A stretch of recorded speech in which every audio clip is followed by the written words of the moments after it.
Bharatiya Janata party जब सदन में थी तो हमने पूरे दिल से इसका स्वागत किया, हमने उनका समर्थन किया बिहार के विकास के लिए, लोगों के विकास के लिए। और जो दो लोग मिलके 32 साल राज करने के बाद भी आज अगर कहते हैं कि 2.5 लाख करोड़ का उनको अनुदान चाहिए और विशेष राज का दर्जा चाहिए, मुझे लगता है ये कहाँ जा रहा है बिहार और बिहार के नेता बिहार को कहाँ लेके जा रहे हैं, हमारे महागठबंधन का जो नेता है, ये बड़ा सोचने का विषय है। जब चुनाव आते के साथ उनके ये प्रयास शुरू होते हैं और जब बीजेपी के साथ से हटते हैं, ये उनकी अंतरात्मा भी जानती है कि बिहार में प्रदेश का राष्ट्र का कितना पैसा आया हुआ है। आप देख रहे हैं बिहार 24 न्यूज। नमस्कार, आप देख रहे हैं बिहार 24 न्यूज। अभी हमारे साथ मौजूद हैं त्रिविक्रम नारायण सिंह, जो बिहार भाजपा प्रदेश के मंत्री हैं। आज हम इनसे बात करेंगे जो मुख्यमंत्री नीतीश कुमार और आज जिस तरीके से उप मुख्यमंत्री तेजस्वी यादव ने बाकायदा प्रेस कॉन्फ्रेंस करके बिहार को विशेष राज्य की मांग की और 2,55,000 करोड़ का जो बजट मांगा है केंद्र सरकार से, उस पर जानेंगे कि सर का क्या कहना है। चुनाव आ रहा है, ऐसी ऐसी बातें तो भी बहुत निकलेंगी, ऐसे ऐसे बहुत रिपोर्टर भी आएंगे। जानकारी की बात तो हम सबको ये भी होनी चाहिए कि ये दो लोग मिलकर पिछले 32 साल से बिहार पर राज कर रहे हैं और 2.5 लाख करोड़ का जो बजट उन्होंने अनुदान जो मांगा है विशेष राज्य का दर्जा के हुए, ये जानना बहुत ज़रूरी है कि पिछले 32 सालों में बिहार का इकोनॉमिक मॉडल क्या था, बिहार का आय का स्रोत क्या था और व्यय का स्रोत क्या था। और इसके बिना, इस प्लानिंग के बिना मुझे लगता है कि कोई भी विशेष राज्य के दर्जा की बात करें, हालांकि जो नीति आयोग है और उसके पहले की जो प्लानिंग कमीशन हुआ करती थी, उन्होंने बड़ा अच्छा अपना रुख दिया हुआ है इसके ऊपर कि विशेष राज्य का दर्जा किन लोगों को दिया, किन राज्यों को दिया जा सकता है और देना है कि नहीं देना है। मुझे लगता है इसमें स्पष्ट है। और आज जो उनके सहयोगी पार्टियां हैं, कांग्रेस उस समय सत्ता में थी जब प्लानिंग कमीशन का ये रिपोर्ट आया था कि विशेष राज्य का दर्जा शायद अब किसी स्टेट को हमको नहीं देना है, तो जब उनके ही सहयोगी दल जब सत्ता में है, उनसे क्यों नहीं बात कर लेते हैं कि आपने ये रिपोर्ट क्यों ऐसा किया था। बाकी बात जहां तक आता है स्पेशल स्टेटस का, स्पेशल स्टेटस में आने वाले जितना भी हमारा इकोनॉमिक एड जो मिलना था, जो आर्थिक मदद बिहार को मिलना था, वो आप जोड़ लीजिए 2014 से जब से मोदी जी की सरकार आई है उस समय से बिहार को कितना एड मिला है, ये दोनों मिला के जोड़ के देख लीजिएगा, तो बिना स्पेशल स्टेटस का दिए हुए मान्यता दिए हुए भी मुझे लगता है कि बिहार में चाहे वो 7 निश्चय का योजना हो, चाहे आयुष्मान का योजना हो, उसके साथ में जो लाभार्थियों को अनाज जो मिल रहा है कोविड के बाद भी, ये अपने आप में एक बहुत क्रांतिकारी कदम है। इस पे आकलन करने की चाहिए। और हमारे जो प्रदेश के मुखिया हैं और जो उप मुखिया हैं, आदरणीय तेजस्वी यादव जी और नीतीश कुमार जी, उनसे मैं एक बार जरूर आग्रह करूंगा कि चुनावी प्रोपेगेंडा के लिए तो ठीक है, लेकिन कम से कम आंकड़ों पे भी जरूर काम करना चाहिए और जनता को ये जरूर बताना चाहिए। सर, जिस तरीके से कल उन्होंने अपना जो कैबिनेट उनका बैठक होता है वीकली, उसमें उन्होंने प्रस्ताव पारित किया और कहा कि हम स्पेशल स्टेटस की केंद्र से मांग करेंगे, अगर नहीं मिलेगा तो हम आंदोलन करेंगे। इसके बाद मुख्यमंत्री नीतीश कुमार ट्विटर पे एक लंबा पोस्ट डालते हैं जिसमें वो उन्होंने पूरे विस्तृत रूप से वो जानकारी दी है कि किस तरीके से वो 2010 से ही इसकी मांग कर रहे हैं। तो कहीं ना कहीं ये नीतीश कुमार की प्रेशर पॉलिटिक्स भी है, कांग्रेस को भी निशाना साध रहे हैं जो भी उसकी सहयोगी पार्टी, और मौजूदा केंद्र सरकार पे तो निशाना साध ही रहे हैं। पता नहीं निशाना साध रहे हैं, 2010 से भी निशाना साध रहे हैं और निशाना लग नहीं रहा है, इसका मतलब उन्होंने टारगेट गलत चुना हुआ है या वो निशानेबाज ठीक नहीं है। दोनों तरीके से अगर हम देखें तो वो बिल्कुल ठीक कर रहे हैं, 2010 से कोशिश कर रहे हैं, लेकिन ये हाफ हार्टेड कोशिश, हमेशा चुनाव आते के साथ उनके ये प्रयास शुरू होते हैं और जब बीजेपी के साथ से हटते हैं, ये उनकी अंतरात्मा भी जानती है कि बिहार में प्रदेश का राष्ट्र का कितना पैसा आया हुआ है। और मोदी जी की सरकार ने जीएसटी के माध्यम से कह लीजिए या फिर अपना जो जन कल्याणकारी योजना के साथ में बिहार सरकार की सहभागिता पे जो हुआ है, जो अनुदान आए हैं और जो ग्रांट्स आए हैं बिहार को, वो फिनोमिनल है। उसका सोचने की जरूरत है, उसको आकलन करने की जरूरत है उसके ऊपर। 2010 से उनको एक रिपोर्ट और देना चाहिए। आजकल कैबिनेट में बहुत सारे रिपोर्ट्स पास हो रहे हैं, एक जवाब और देना चाहिए कि बिहार में 6% सिर्फ ग्रेजुएट हैं और 7% मतलब 1% सिर्फ उसमें टेक्निकल ग्रेजुएट हैं। इसमें विशेष राज्य का कौन सा दर्जा काम करने वाला मेरे समझ के बाहर है। जब आपका वर्कफोर्स ही तैयार नहीं होगा, आप काम किससे कराएंगे।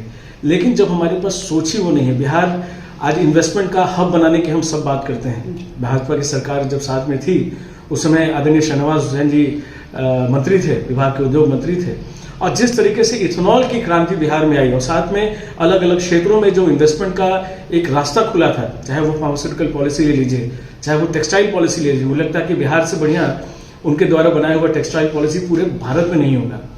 आज बिहार की हालत यह है कि बियाडा के दिए हुए जमीन को जो बाहर से उद्योगपति आए थे वो वापस करके वापस जा रहे हैं यहाँ से। तो विषय ये नहीं कि आपको अनुदान क्या मिलता है, विषय ये है कि आप उस अनुदान के साथ में बिहार के भविष्य के साथ क्या करना चाहते हैं। जब बिहार आपके सामने था, आज अगर अपना रेवेन्यू मॉडल मुझे खुल के बिहार सरकार कभी प्रचारित करे और अपने कैबिनेट पे एक बार डिस्कस करे कि हमारा रेवेन्यू मॉडल क्या है। आज देखेंगे कि कोई अगर इन्वेस्ट करने बिहार आता है तो उसको सबसे बड़ा जो कॉस्ट होता है वो लैंड का कॉस्ट होता है। मुझे लगता है कि सर्किल रेट के हिसाब से बिहार उन राज्यों में है जिसका सर्किल रेट सबसे हाई है। तो इन्वेस्ट करने के लिए हमको उस तरह का एक माहौल तो बनाना पड़ेगा। ये सरकार जब बदली और आदरणीय नीतीश कुमार जी, आदरणीय तेजस्वी जी जब मिलकर सरकार उन्होंने बनाया तो उन्होंने एक इन्वेस्टर समिट किया था पटना में। एक तरफ इन्वेस्टर समिट चल रहा था, अब पटना से बहुत ज्यादा दूर नहीं, वहीं बालूघाट पे 150-200 राउंड फायरिंग हो रही थी। बिहार को माहौल की जरूरत है, बिहार को अनुदान की जरूरत नहीं है। और जो दो लोग मिलके 32 साल राज करने के बाद भी आज अगर कहते हैं कि 2.5 लाख करोड़ का उनको अनुदान चाहिए और विशेष राज का दर्जा चाहिए, मुझे लगता है ये कहाँ जा रहा है बिहार और बिहार के नेता बिहार को कहाँ लेके जा रहे हैं। ये हमारे महागठबंधन का जो नेता है, ये बड़ा सोचने का विषय हो जाए। बिहार के भविष्य के बारे में ही बात करना चाहते हैं।